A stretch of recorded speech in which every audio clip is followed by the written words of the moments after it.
Well, I think the Democrats are about to make the same mistake with the election law that they did with the spending spree. You know, the reckless spending bill was basically everything Democrats had ever wanted to do in terms of interjecting the government into activities of everyday life in ways that the government hasn't been before.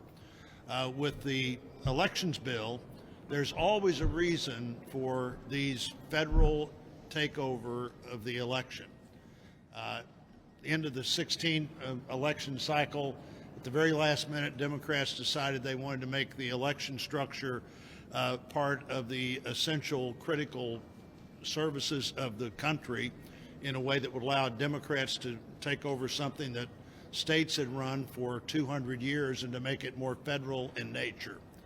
H.R. 1 passed before the 2020 election, was renewed right after the 2020 election, but suddenly the reason for H.R. 1 was everything that happened on Election Day in 2020.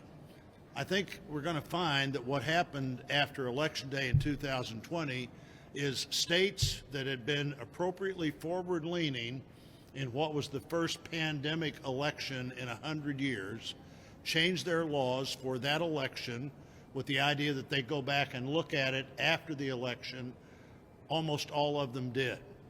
Some states like Missouri changed their laws for that election, and the law said when the election's over, the changes are over. No criticism for Missouri when they did that.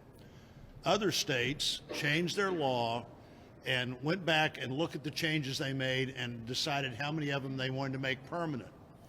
Of the states that Democrats are complaining about, I can't find one of them that doesn't have an easier process for elections in 2021 than they had in 2018. Maybe not as easy as 2020, but there was a pandemic. You know, my mother used to say that that no good deed goes unpunished.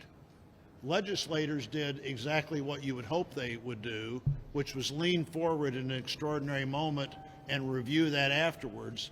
I think they'd be pretty hesitant to do that the next time there's an extraordinary moment, because apparently you don't have the ability to go back and say, okay, what worked well in a pandemic that would also work appropriately in a normal cycle?